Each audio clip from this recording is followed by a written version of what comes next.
हरे कृष्णा. प्रेक्षक हो, आपले गीता जीवनीमध्ये स्वागत आहे.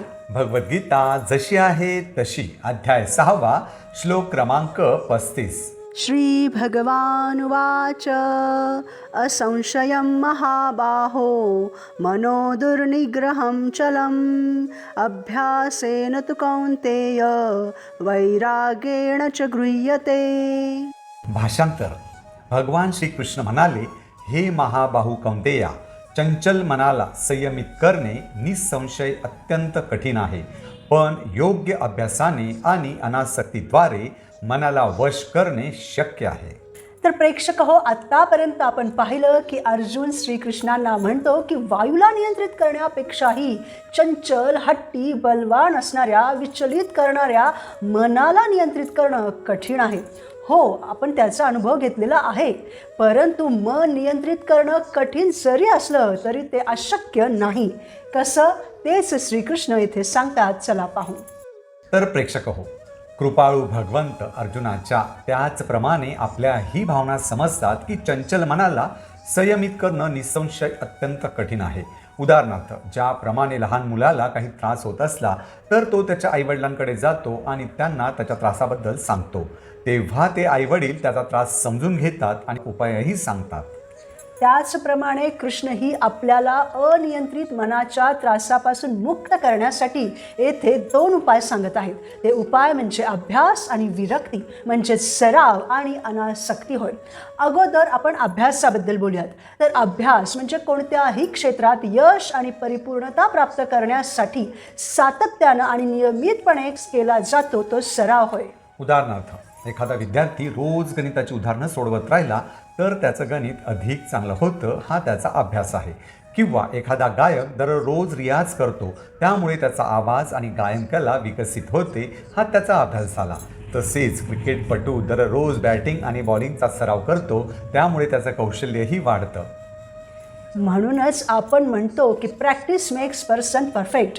त्याचप्रमाणे 6व्या अध्यायात आपण याआधी पाहिल्याप्रमाणे मनाला नियंत्रित करण्याच्या संदर्भात वारंवार भटकणाऱ्या मनाला भक्तियोगाद्वारे पुन्हा पुन्हा श्रीकृष्णांच्या चरणी आणणं हा आध्यात्मिक अभ्यास आहे.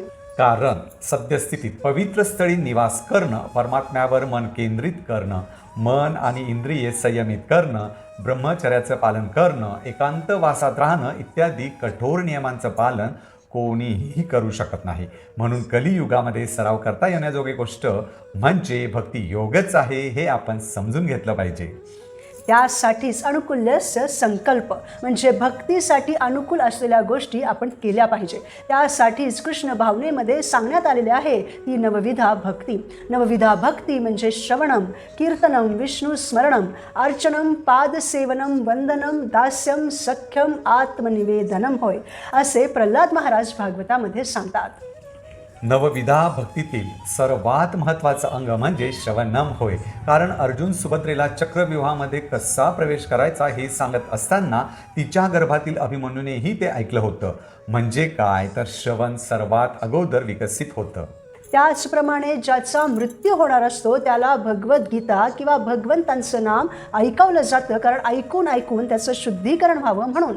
असंही म्हणतात की बनारसमध्ये जर कोणाचा मृत्यू झाला तर शिवजी तेथे स्वतः जाऊन त्याच्या कानामध्ये राम राम असं म्हणतात, ज्यानं त्या जीवाचा उद्धार होतो. त्याचप्रमाणे घरातील लहान मूल सुरुवातीला बोलू शकत नाही, परंतु ते आई वडील, भाऊ बहीण आणि इतर लोकांचं बोलणं सतत ऐकत असतं. हळूहळू तेच शब्द त्याच्या स्मरणात राहतात आणि काही काळानंतर ते मूल स्वतः बोलू लागतं. कोणी त्याला व्याकरण शिकवत नाही, केवळ श्रवणामुळे त्याला बोलता येऊ लागतं. त्याचप्रमाणे आध्यात्मिक जीवनातही भगवंतांचं नाम, रूप, गुण, लीला आणि तत्त्वज्ञान यांचं श्रद्धेनं श्रवण केल्यानं आपल्या हृदयात हळूहळू भक्ती जागृत होते. उदाहरणार्थ, एखादा भक्त दररोज भगवद्गीता किंवा श्रीमद भागवत यावरील प्रवचन ऐकतो, मंदिरात जाऊन संत महात्म्यांची हरिकथा कीर्तन श्रवण करतो, प्रवासात किंवा घरी काम करताना श्रीकृष्णांच्या लीलांचं वर्णन ऐकतो, भक्तांच्या संगतीत बसून भगवंत आणि भक्तिविषयक चर्चा ऐकतो. अशा प्रकारे मनाला सर्व कल्मशांपासून शुद्ध करण्याचं दिव्य आणि प्रभावी माध्यम म्हणजे श्रवणम होय. मनुष्य श्रीकृष्ण लीलांचं जितकं अधिक श्रवण करतो तितका तो अधिक प्रबुद्ध होतो. उदाहरणार्थ, एखादा विद्यार्थी एखादा विषय एकदाच ऐकतो तेव्हा त्याला त्यातील थोडाच भाग समजतो, परंतु तोच विषय पुन्हा पुन्हा ऐकला, शिक्षकांना प्रश्न विचारले आणि त्यावर चिंतन केलं तर त्याची समज अधिक अधिक वाढतच जाते. त्याला त्या विषयातील सूक्ष्म गोष्टीही समजू लागतात. त्याचप्रमाणे श्रीकृष्णांच्या नाम रूप गुण आणि लीलांचं सतत श्रवण केल्यानं भक्ताची आध्यात्मिक समज वाढत जाते. सुरुवातीला ज्या लीलांचा किंवा कथेसारखा अनुभव येतो त्यामधील गूढ तत्त्वज्ञान, भगवंतांचं प्रेम आणि भक्तांचे भाव हळूहळू उलगडू लागतात. अशा प्रकारे सतत श्रवण केल्यानं मनुष्य भक्तीमध्ये अधिक अधिक प्रबुद्ध होत जातो. उदाहरणार्थ, राजा परीक्षित यांचं केवळ 7 दिवसांचं आयुष्य शिल्लक होतं. त्यावेळी त्यांनी सर्व सांसारिक गोष्टी बाजूला ठेवून शुकदेव गोस्वामी यांच्याकडून श्रीकृष्णांच्या लीलांचं आणि श्रीमद भागवतमचं श्रवण केलं. 7 दिवस सतत श्रवण केल्यामुळे त्यांचं अज्ञान नाहीसं झालं. त्यांचं मन पूर्णपणे श्रीकृष्णांमध्ये स्थिर झालं आणि त्यांना आध्यात्मिक पूर्णत्व अर्थात गोलोक धामाची प्राप्ती झाली.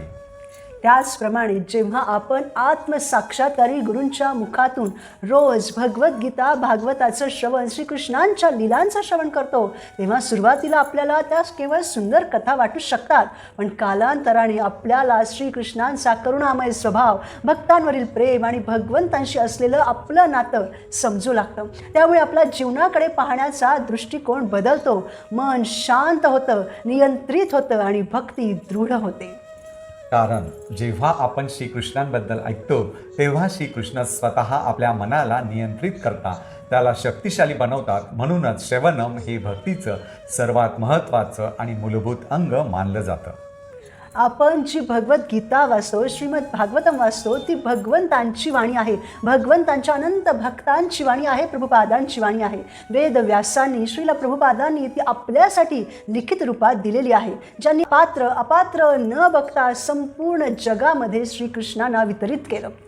जेव्हा आपण श्री प्रभुपादांच्या आणि त्यांच्या शिष्यांच्या शुद्ध भक्तांच्या वाणीद्वारे भगवंतांबद्दल ऐकतो तेव्हा त्यांची वाणी आपल्या हृदयामध्ये प्रवेश करून आपल्या हृदयाला शुद्ध करते. म्हणून श्रीकृष्ण सांगतात की मनाला शुद्ध करण्याचं शक्तिशाली अस्त्र म्हणजे श्रवणम होय. श्रील प्रभुपादांचे शिष्य श्री श्री राधानाथ स्वामी महाराज यांना त्यांच्या शिष्यांनी जेव्हा आम्ही तुमच्या 75व्या आविर्भाव दिनानिमित्त कोणती विशेष भेट देऊ शकतो असं विचारलं तेव्हा गुरु महाराजांनी मोठ्या नम्रतेनं 4-5 सूचना दिल्या.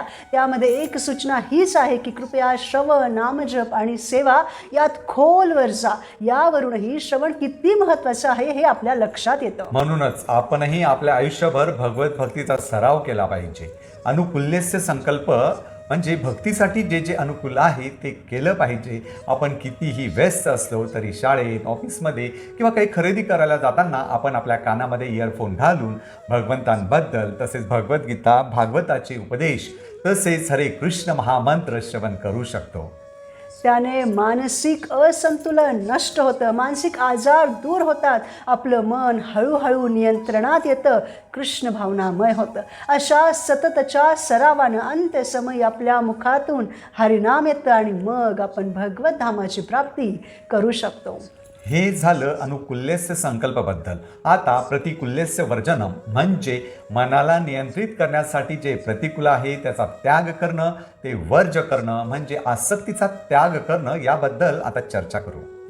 तर श्रीकृष्णांनी आपलं मन नियंत्रित करण्यासाठी येथे सांगितलेल्या 2 उपायांपैकी दुसरा उपाय म्हणजे विरक्ती किंवा अनासक्ती होय. विरक्ती किंवा अनासक्ती म्हणजे वस्तू, व्यक्ती किंवा परिस्थिती यांचा योग्य उपयोग करणं पण त्यांच्यामध्ये न अडकणं होय. उदाहरणार्थ, एखाद्याकडे मोबाईल आहे, तो त्याचा उपयोग आवश्यक कामांसाठी, अभ्यासासाठी किंवा भक्तीचा प्रचार करण्यासाठी करतो, पण मोबाईल नसला तर तो अस्वस्थ वगैरे होत नाही. ही झाली अनासक्ती. म्हणजे अनासक्ती किंवा विरक्ती म्हणजे सर्व काही सोडून जंगलात जाणं नव्हे, तर हे सर्व श्रीकृष्णांचं आहे आणि त्यांच्या सेवेमध्ये वापरायचं आहे अशी भावना ठेवणं होय. म्हणून वैराग्य म्हणजे भौतिक प्रकृतीपासून अनासक्ती आणि अध्यात्मामध्ये आसक्ती होय. अशा प्रकारे ज्या कार्यामुळे भगवत भक्ती होत नाही अशा कार्यांपासून मनाला विरक्त केल्यानं वैराग्याचं शिक्षण सहजपणे प्राप्त होतं. उदाहरणार्थ एखादा विद्यार्थी महत्त्वाच्या परीक्षेची तयारी करीत असतो. त्याला माहीत असतं की सतत मोबाईलवर निरर्थक व्हिडिओ पाहणं, तासनतास सोशल मीडियावर वेळ घालवणं किंवा निरर्थक गप्पा मारणं यामुळे त्याचा अभ्यासात अडथळा येईल. त्यामुळे तो या गोष्टींचा द्वेष करत नाही, पण आपल्या ध्येयासाठी त्यांच्यापासून दूर राहतो. हीच वैराग्याची भावना आहे. त्याचप्रमाणे जो भक्त श्रीकृष्ण भक्ती हे आपलं ध्येय मानतो, तो भक्तीमध्ये अडथळा आणणाऱ्या सवयी, संगती किंवा कार्यांपासून स्वतःला दूर ठेवतो. तो त्यांचा तिरस्कार करत नाही, पण त्यामध्ये गुंतूनही राहत नाही. अशा प्रकारे त्याला वैराग्य सहजपणे प्राप्त होतं. सोप्या भाषेत जे कृष्ण स्मरण वाढवतं ते स्वीकारणं आणि जे कृष्ण स्मरण कमी करतं त्यापासून दूर राहणं हेच वैराग्य होय. अशा प्रकारे जेव्हा आपण भौतिक अशाश्वत जगाबद्दल अनासक्त होतो, तेव्हा कृष्णलीलांचं श्रवण केल्यामुळे आपण शाश्वत भगवंतांबद्दल आसक्त होतो आणि तेव्हाच आपल्याला शाश्वत आश्रय आणि शाश्वत समाधान प्राप्त होतं. यालाच आध्यात्मिक तृप्ती असं म्हटलं जातं. ज्याप्रमाणे आपल्याला भूक लागते तेव्हा आपण अन्नाचा प्रत्येक घास खाताना आपली भूक शमते, आपल्याला समाधान मिळतं आणि त्याचबरोबर आपल्याला शक्तीही प्राप्त होते. त्याचप्रमाणे भक्तिपूर्ण सेवा केल्यानं आपलं आध्यात्मिक पोषण होतं, आपल्याला दिव्य समाधान प्राप्त होतं आणि मग मन भौतिक विषयांपासून अनासक्त होणं सहज साध्य होतं. ज्याप्रमाणे योग्य उपचार आणि योग्य पथ्य आणि योग्य आहार घेतल्यानं आपल्याला झालेल्या रोगाचं निवारण होतं, त्याप्रमाणे भगवंतांबद्दल श्रवण करणं, हरिनामाचा जप करणं, भगवत सेवा करणं हे उन्मत्त मनासाठी योग्य उपचार ठरतात आणि कृष्णप्रसाद हे योग्य पथ्य होय. हळूहळू परंतु सततच्या अभ्यासानं आपल्या भौतिक आसक्तीरूपी रोगाचं निवारण होतं, म्हणजेच विरक्ती येते. यालाच कृष्ण भावना म्हणतात, ज्यामुळे आपलं चंचल मन नियंत्रित होतं. मग आपण हृदयापासून समाधानी होतो. आपले जीवन शांततामय आनंदी होतं. त्यामुळे आपण आपल्या आजूबाजूच्या लोकांनाही समाधान देऊ शकतो. म्हणून आपण भगवत भक्ती करणं महत्त्वाचं आहे. म्हणून प्रेक्षक हो, जीवनात आनंदी राहण्यासाठी आपण जे आपलं मन नियंत्रित करण्याकरिता, भगवत भक्ती करण्याकरिता अनुकूल आहे ते केलं पाहिजे आणि जे प्रतिकूल आहे त्यापासून विरक्त राहिलं पाहिजे. पुढील भागात आपण भगवद्गीतेच्या 6व्या अध्यायातील पुढील श्लोकांवर मनन करू. श्रीकृष्णांबद्दल श्रवण करून प्रबुद्ध बनूयात आणि कृष्ण सेवेमध्येच आसक्त राहून मन नियंत्रित करूयात.